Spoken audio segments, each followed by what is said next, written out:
Y tenemos hoy la segunda entrega del especial de Red Más Noticias y Zona Franca, Venezuela, la marcha invisible. Nuestros enviados especiales a las fronteras encontraron las razones de fondo del masivo éxodo de los venezolanos. La plata. La plata manda. Y aquí en la frontera, la plata también explica. Explica por un lado porque cada vez más venezolanos salen a las calles a protestar contra su gobierno. El fracaso económico es la base de las protestas, por cierto, que se están dando hoy día y del cambio político que estamos demandando todos los venezolanos. Explica por otro lado porque cada vez más venezolanos cruzan la frontera, viajando hasta 12 horas por tierra para abastecerse de medicinas, de comida y de elementos básicos en Colombia. No solamente 12, 13 horas de viaje, sino arriesgarse a la delincuencia que en el país está activada para poder procurar sus alimentos. Explica por qué muchos venezolanos tienen un incentivo para recibir salarios más bajos trabajando ilegalmente en Colombia. Seguramente a este extranjero no le están pagando lo que le corresponde y también se le están vulnerando los derechos a esta persona. Entonces, lo primero que hay que entender es cómo el dinero de los venezolanos vale cada vez menos, lo que los economistas llaman la inflación. Y en ningún lugar es más claro esto que justo al borde de la frontera. Entonces vamos a comenzar un ejemplo con lo que equivalía a 10.000 pesos en el momento en que se abrió la frontera. El bolívar estaba a 2.2. Entonces la conversión es 10.000 pesos dividido en 2.2 que estaba en bolívar, daban 4.500 bolívares. Este es el equivalente a los 10.000 pesos cuando se abrió la frontera. Estos mismos 10.000 pesos hoy dan 10.000 dividido 0.68, 14.700. Entonces para el venezolano ya traer y comprar 10.000 pesos para comprar un mercado tiene que traer 3 fajos de estos, mientras que anteriormente traía uno solo y podía comprar sí y llevar algo para allá. La situación económica genera dificultades prácticas. Aquí tengo exactamente 210.000 pesos. Eso equivale a más o menos 340.000 bolívares, toda esta cantidad de billetes, que para poderlos llevar tendría que llevarlos básicamente en esto, en una maleta. Pero la devaluación del bolívar tiene su reflejo más dramático en el salario mínimo. En mi casa trabajamos, hay 4 sueldos y no alcanza para nada, solamente para medio comer. Se abre la nevera y te pones a llorar. No tienes dignidad humana. Esto es lo que los economistas llaman la hiperinflación, un fenómeno que no parece que vaya a cambiar. Pues yo tengo 15 años trabajando aquí en los bolívares y nunca he visto que el bolívar suba. Desde que empecé a trabajar va de para abajo. En la calle se traduce a que lo que se gane un venezolano en pesos del lado colombiano de la frontera se multiplicará en bolívares en Venezuela y por lo tanto hemos venido verificando los establecimientos de comercio de las personas que están contratando personal extranjero sin el lleno de los requisitos legales y los hemos sancionado. Hasta en la informalidad en todos sus colores. Algunos se quedan en los semáforos de las esquinas, en los parques de la ciudad, vendiendo la galleta, vendiendo algunos artículos que los venden en la calle y después regresan en las noches. Este movimiento lo siente desde el vendedor de tintos en Colombia. Agua, hidrátase con agua. Mucho vendedor de Venezuela. Hasta las trabajadoras sexuales en Cúcuta. Hay más venezolanas que colombianas. Pero será un problema que tengan que afrontar cada vez más ciudades colombianas al interior. Por ejemplo, Carmen Julia va en busca de un trabajo a Bogotá. La idea es estar ahí y ver si funciona ahí, porque no sé la parte legal. Y no es una decisión familiar ni emocional fácil, pero el incentivo económico es lo que inclina la balanza. Difícil porque dejé mis hijas, que es lo más importante que tengo. Mi familia me juzgó, me dice que estoy loca, pero o sea, es algo que tengo que hacer, probar. Si me va mal, bueno, pero no me voy a quedar con la duda. Si yo hubiera ido, intentado, es un futuro para mis hijas, es lo que quiero. En la frontera, por supuesto, los líderes locales se quejan de la falta de control migratorio. Tenemos una falencia de Migración Colombia, no tiene el personal suficiente, no tiene las instalaciones suficientes. Pero si algo se puede aprender de otras migraciones masivas es que si ni un muro ni un mar de distancia detienen los flujos migratorios propiciados por el dinero, mucho menos será posible hacerlo con una frontera como la colombo-venezolana. Es muy porosa y van a haber múltiples pasos que no van a siempre nos van a afectar a nosotros. Por eso, más que la política, la clave del problema migratorio está en la situación económica de Venezuela. más que en las disputas políticas del día. Ellos se metieron en un callejón sin salida. Lo que determinará al final la magnitud, la persistencia y el alcance de esta marcha invisible de migrantes venezolanos es la situación económica de Venezuela. Es la plata.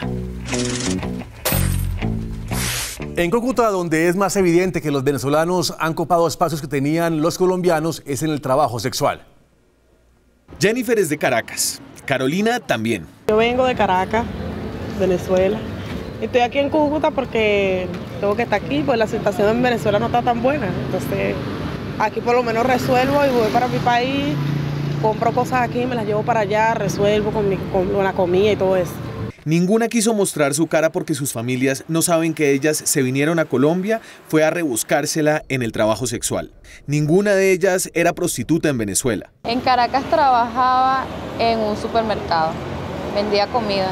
Acostarse con hombres en Colombia por dinero no es lo que quisieran estar haciendo. Fue muy fuerte hacerlo porque lo daña a uno como persona, uno se siente mal por hacerlo. Pero hay intereses superiores. Sí, un poquito difícil porque ya yo estoy acostumbrada con mi hija y eso, y ver, me pegaba bastante porque no la veo ni nada y estoy por aquí haciendo un sacrificio por ella. En principio, Carolina despacha con humor la noción de que la llegada de venezolanas a hacer trabajo sexual en Cúcuta le está quitando trabajo a otras colombianas. A los colombianos les gustan las venezolanas, esa es la realidad. Pero luego reconoce que su llegada sí ha generado molestia entre las trabajadoras sexuales locales. Bueno, hay unas que otras que dicen que estas venecas tienen apoderada Colombia. Y reconoce que ahora en las esquinas de Cúcuta, las venezolanas son las que mandan la parada. Hay más venezolanas que colombianas, de todos lados de Venezuela, de Maracaibo, de Valencia, de Bolívar, de muchos lugares, hasta de San Cristóbal. Estas venezolanas prestan sus servicios por muy poco dinero. 35.000 pesos. ¿Y eso es mucha plata para un venezolano? Sí, obvio. 35.000 pesos es plata. Y lo hacen a plena luz del día, en la calle, cerca al terminal de transportes, donde enganchan clientes y los llevan a una residencia. El control a su trabajo es escaso, casi inexistente, y las sentencias de la Corte Constitucional están lejísimos de sus preocupaciones más apremiantes. De la ley que negaron eso es chimbo porque tenemos que andar corriendo. Horrible, pues no se trabaja tranquila.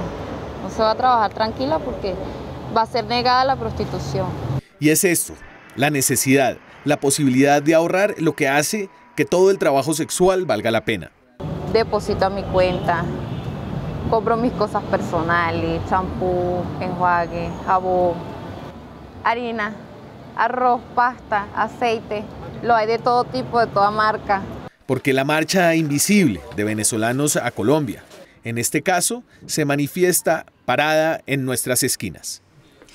Alexis Ferreira es uno de los tantos venezolanos del interior de su país que llega a la frontera a probar suerte, pero no se quiere quedar en Colombia, su objetivo es Ecuador.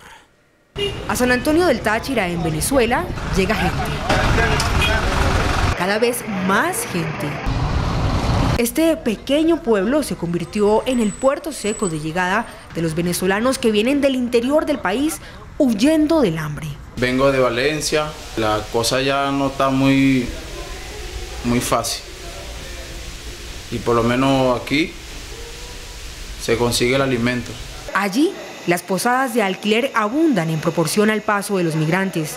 En la posada La Flaca nos encontramos la historia de Alexis Ferreira, un valenciano que llegó con un propósito claro. Trabajar y hacer el pasaje hacia Ecuador.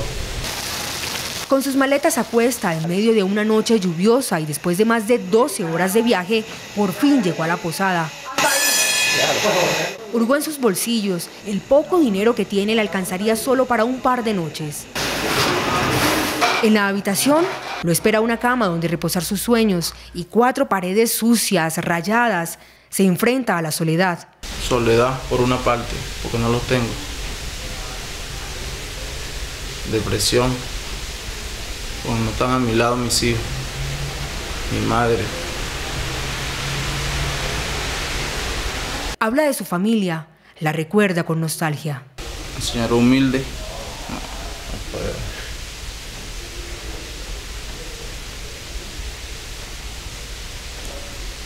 Por ellos, decidió llegar a la frontera. Dice que en su ciudad la cosa no está fácil. Primero, no se consigue empleo. Segundo, hay que batallar para la comida. Y aunque no conoce a nadie bajo su nuevo techo, debe empezar. Lo dejamos descansar las pocas horas que quedan antes de que acabe la noche. Al día siguiente lo acompañamos en la búsqueda de trabajo. Motivado, se perdía entre las calles, caminaba rápido, necesitaba encontrar algún trabajo para comprar ese pasaje a Ecuador. Caminábamos por la avenida Venezuela, nos acercamos a los transitados filtros de migración, pasamos sin vacilar. Aquí vamos hacia la parada, hacia Abucra, maletear. La parada, territorio colombiano. Maletear, cargar el equipaje de otros que como él buscan salir del país. Así todos los que venimos de afuera maleteamos. No lo consiguió. Siguió caminando, adentrándose cada vez más a lo desconocido. Se mostraba atento. Espera, es paciente. Saca de su cartera ya vieja y desgastada algunas fotos. Eran sus 3 hijos. Él es mi hijo mayor, José Daniel. Él es el segundo, Alexander José. Y él es el tercero, José Daniel. Mi motor es para seguir adelante. Con ese propósito se recompone, insiste, no se rinde. Finalmente, encuentra trabajo. Ya se abrió paso en la indómita frontera plagada de forasteros. Así empezó a alternar. A ratos cargaba, a ratos vendía. Chocolate, chocolate, chocolate. Sin embargo, a este ritmo por lo menos tendría que trabajar 2 meses para reunir el pasaje a Ecuador, que le cuesta 240.000 pesos. Y hoy nuevamente le damos la bienvenida aquí en el estudio a Daniel Pacheco, director de Zona Franca y quien además pues hizo parte de este equipo de trabajo periodístico de investigación allí en el campo para traernos todos estos informes, y con usted queremos seguir hablando de todo lo que estamos viendo allí. Daniel, buenas noches otra vez. Hola Paula, ¿qué tal? Bueno, se abarcaron muchas cosas hoy en estos informes que vimos hoy en esta segunda entrega, desde historias de vida como esta última muy conmovedora, se veía también el tema económico de la devaluación del bolívar y también el tema del mercado laboral, y quiero empezar por preguntarle eso. ¿Para qué se debe preparar Colombia? Porque veíamos allí personas que están llegando en masa, dispuestas a hacer lo que sea y a que les paguen lo que sea. Yo creo que va a suceder lo que sucede cuando hay unas migraciones grandes en otros países, y es que los trabajos menos calificados, los trabajos manuales y los mercados informales se van a empezar a saturar. Ya está pasando en Cúcuta. En Cúcuta ha subido el desempleo por varios meses consecutivos, está en más del 18%, que son casi 8 puntos más que el promedio nacional. Y por otro lado, estos son muchas personas que son venezolanos y otros que son colombo-venezolanos, ¿no? Claro. Entonces son realmente colombianos y van a ser parte de nuestro mercado laboral, y eso tiene cosas buenas y tiene cosas malas, y creo que entender cómo hacer de lo malo menos y de lo bueno más es que tiene que aprender Colombia y tiene que sacar provecho, porque aquí finalmente yo creo que hay una oportunidad. Daniel, nosotros hemos dicho desde el día de ayer que bienvenidos los venezolanos, sobre todo por la situación terrible que están viviendo en este momento, y los testimonios que vemos en estas notas son una prueba elocuente de que humanitariamente aquí hay que hacer cosas. Sin embargo, también hemos dicho desde ayer que hay gente que en el mercado laboral en Cúcuta, como le señalaba Paula y lo explicaba usted ahora, está sufriendo los rigores de un altísimo desempleo, y además gente que viene y empieza a hacer los mismos trabajos por una menor proporción de lo que hacen los colombianos. Aquí, ¿qué rol juegan las autoridades? Ustedes que percibieron tanto de las autoridades fronterizas, ustedes decían en la nota, esa frontera es tan porosa que la gente entra y sale y controlar aquí es muy difícil. Sí. Como por ejemplo, en el mismo mercado laboral de gente que carga costales y demás, que es un mercado formal, o el mercado más informal de la prostitución. Es decir, ¿alguien está viendo qué está pasando con estos mercados paralelos o mercados ilegales? Mauricio, mi percepción después de haber hablado con la canciller Holguín, con Christian Kruger, el director de migración, es que ellos, con una infraestructura de un país que no era un país para recibir migrantes, están tratando sobre todo de hacer sanciones y revisiones en el sector formal. Se habla de más de 500 empresas sancionadas y eso es donde yo creo que se puede hacer algo, en el sector formal. En el sector informal, si usted no puede formalizar a cerca de la mitad de los trabajadores colombianos, menos va a poder hacer algo para influenciar que no haya trabajadores indocumentados, digamos. Es informal y eso va a ser muy difícil. Creo que en el sector formal al menos tendrá que haber más controles, sobre todo porque el tema no es que haya una resolución política en Venezuela. Si se cae el chavismo o llega un nuevo gobierno y la situación económica sigue igual de mal, seguirán entrando venezolanos. Entonces creo que hay que mirar esto como un tema de fondo y de largo aliento para, como le decía, sacar lo bueno y tratar de disminuir lo malo. Pues Daniel, muchas gracias por acompañarnos hoy nuevamente aquí en el estudio. La verdad es que estos informes nos han ayudado mucho a ver más de cerca, a entender, a sentir sobre todo cuál es la realidad que están viviendo los venezolanos en este momento. Mañana tendremos una nueva entrega. Adelántenos algo.